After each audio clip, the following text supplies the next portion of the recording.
Assalamu alaikum wa rahmatullahi wa barakatuh. Bismillah ar-Rahman ar-Rahim. The hadith we're covering today is also by Jabir radiallahu anhu. And this hadith, there are a few narrations or a few different riwayat. And it's interesting that the past few narrations that we spoke about yesterday and last week, they were covering the essence and the overall sunnah. And then the author changes the tone to a very light-hearted sunnah. We could say such a sunnah that many will not consider it to be something so drastic or big. Very simple. And it's regarding food. Jabir radiallahu anhu, he says that the Prophet sallallahu alayhi wa sallam amara bila'qil asabi' was-sahfa, that he commanded the licking of the fingers and the cleaning of the plate after eating it. And then he said, "Innakum la tadrun fi ayyuhal baraka," that you do not know that which portion of the food has blessing in it. Before we go into the details, let's look at the next two narrations really quickly. In another narration it comes that the Prophet ﷺ said that if a morsel of food falls to the ground, pick it up, remove the dirt from it and eat it, and do not leave it for shaitan. Do not wipe your hand with a cloth until you lick your fingers, because you do not know in which portion of your food the blessings lie. Okay, similar idea, but in here it is talking about the fingers as well.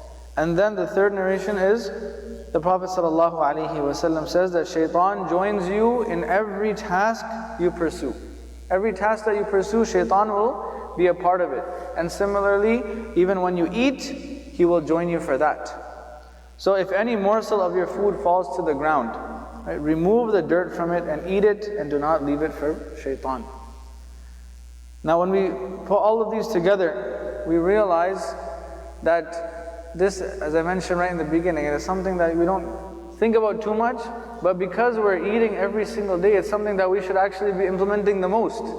It should be one of the forefront sunnahs that we have easy access to do whenever we want, right? And when we look at these narrations, the food has been broken down into 4 portions. We have the food that's being eaten, right? That which remains on the fingers or the hands, that which is on the utensils, and that which falls, right? Now, there's many different scenarios of this, right? Simple scenarios are, for example, you're eating with a spoon. You're eating with a spoon, many times what happens, or if we're cooking with a spoon, this is also for if we're cooking or our families are cooking, many times you scoop something or you scoop a bunch of rice, and then the rice is left on that scoop, or it's left in the tray, right? Or even if we're eating with a fork or a spoon, sometimes there's something left on that. Or if, say for example, you have a butter knife and you're removing some Nutella or cream cheese or whatever it is, and then it's left on there. What happens to that remaining on that utensil? Right? The Prophet ﷺ is telling us, clean that utensil. Right? And then when it comes to our plate, we're lifting the food, we're finishing the food. Many times, there's food left over, there'll be some rice left over. And then we'll talk about, the people in this place, they don't have anything to eat, and the people there, they don't have anything to drink. And then we look at our own situation and we're just tossing food out. It's really a pet peeve of mine, but I don't even want to get into like weddings and stuff like that. Wherever there's a buffet, may Allah forgive us.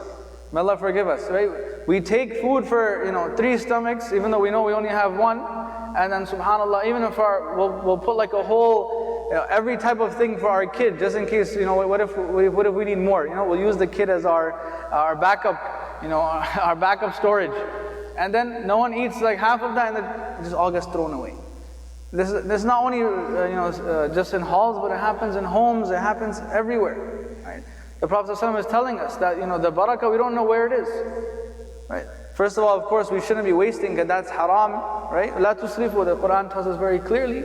But along with that, the barakah that we're missing out on, many times it could be in that spoon or that butter knife or that scoop or that tray, right? So that's the food that we're eating, right? Which is the part that's we're picking up, whether that be the utensil or what's already on the ground, whether that's fallen or it's already in the plate or tray or whatever. All of that has to be focused on and realize that this is part of the sunnah. The Prophet ﷺ taught us this, he taught the Sahaba this, and we have to implement this. Similarly, another example is like a cup or a bottle. Many times we have water left over in the cup or in a water bottle, we just toss it out.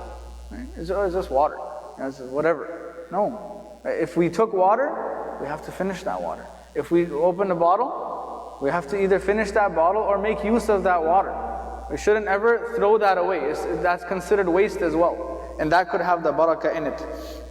And lastly, I'll just mention one sunnah while we're talking about food, is that the Prophet ﷺ, he ate with his hands.